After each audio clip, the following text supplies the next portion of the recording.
This will most likely be the last time that I will speak at length as Prime Minister. And I would like today to share some personal reflections on the state of politics in our country and around the world. Now, I've lived politics for half a century, from stuffing envelopes to my local party in my school years to serving as a local councillor, fighting a by-election, winning a seat, serving for 12 years on the opposition front bench, and for 9 years in the Cabinet, as you've just heard, as Home Secretary and Prime Minister. Throughout that time, in every job I've done, I've been inspired by the enormous potential that working in politics and taking part in public life holds. The potential to serve your country, to improve people's lives, and in however big or small a way, to make the world a better place. Both domestically and internationally, in substance and in tone, I'm worried about the state of politics. That worry stems from a conviction that the values on which all of our successes have been founded cannot be taken for granted. They may look to us as old as the hills. We might think they will always be there. But establishing the superiority of those values over the alternatives was the hard work of centuries of sacrifice. And to ensure that liberal inheritance can endure for generations to come, we today have a responsibility to be active in conserving it. If we do not, we will all pay the price, rich and poor, strong and weak, powerful and powerless. As a politician, my decisions and actions have always been guided by that conviction. It used to be asked of applicants at Conservative candidate selection meetings, are you a conviction politician or are you a pragmatist? I've never accepted the distinction. Politics is the business of turning your convictions into reality to improve the lives of the people you serve.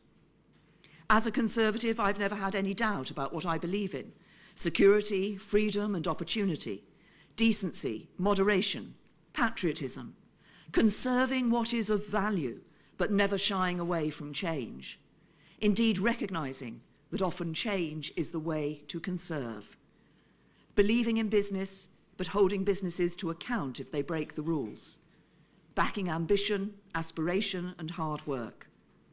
Protecting our union of nations and being prepared to act in its interest, even if that means steering a difficult political course. And remaining always firmly rooted in the common ground of politics, where all great political parties should be. I didn't write about those convictions in pamphlets or make many theoretical speeches about them. I've sought to put them into action. And actually getting things done, rather than simply getting them said, requires some qualities that have become unfashionable of late. One of them is a willingness to compromise. That does not mean compromising your values. It does not mean accepting the lowest common denominator or clinging to outmoded ideas out of apathy or fear. It means being driven by, and when necessary, standing up for your values and convictions, but doing so in the real world, in the arena of public life, where others are making their own case and pursuing their own interests, and where persuasion, teamwork, and a willingness to make mutual concessions are needed to achieve an optimal outcome. That is politics at its best. The alternative is a politics of winners and losers, of absolutes and of perpetual strife, and that threatens us all.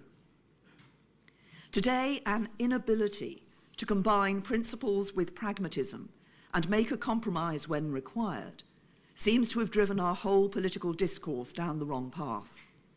It has led to what is in effect a form of absolutism, one which believes that if you simply assert your view loud enough and long enough, you will get your way in the end, or that mobilizing your own faction is more important than bringing others with you. This is coarsening our public debate. Some are losing the ability to disagree without demeaning the views of others. Online technology allows people to express their anger and anxiety without filter or accountability. Aggressive assertions are made without regard to the facts or the complexities of an issue, in an environment where the most extreme views tend to be the most noticed.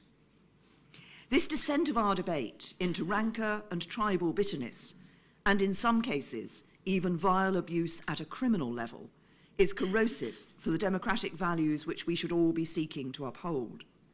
It risks closing down the space for reasoned debate and subverting the principle of freedom of speech.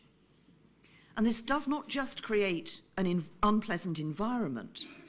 Words have consequences, and ill words that go unchallenged are the first step on a continuum towards ill deeds, towards a much darker place where hatred and prejudice drive not only what people say, but also what they do.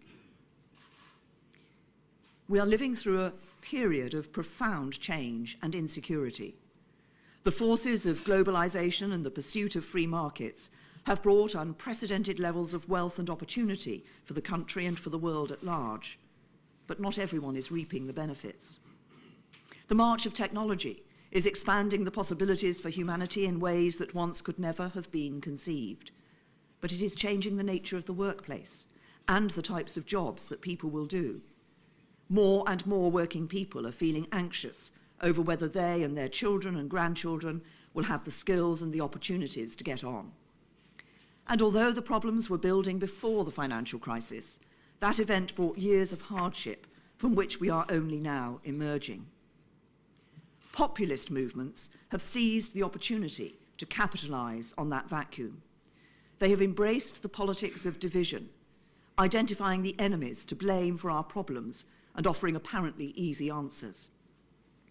In doing so, they promote a polarized politics, which views the world through the prism of us and them, a prism of winners and losers, which views compromise and cooperation through international institutions as signs of weakness, not strength. We are here today at St. James's Square, the location from which Dwight Eisenhower led the planning for D-Day. It was standing on the beaches of Normandy with other world leaders last month, remembering together all that was given in defence of our liberty and our values, that most inspired me to come here today to give this speech. Eisenhower once wrote, "People talk about the middle of the road as though it were unacceptable. Things are not all black and white. There have to be compromises. The middle of the road is all of the usable surface. The extremes, right and left, are in the gutters." I believe that seeking the common ground and being prepared to make compromises in order to make progress does not entail a rejection of our values and convictions by one iota. Rather, it is precisely the way to defend them.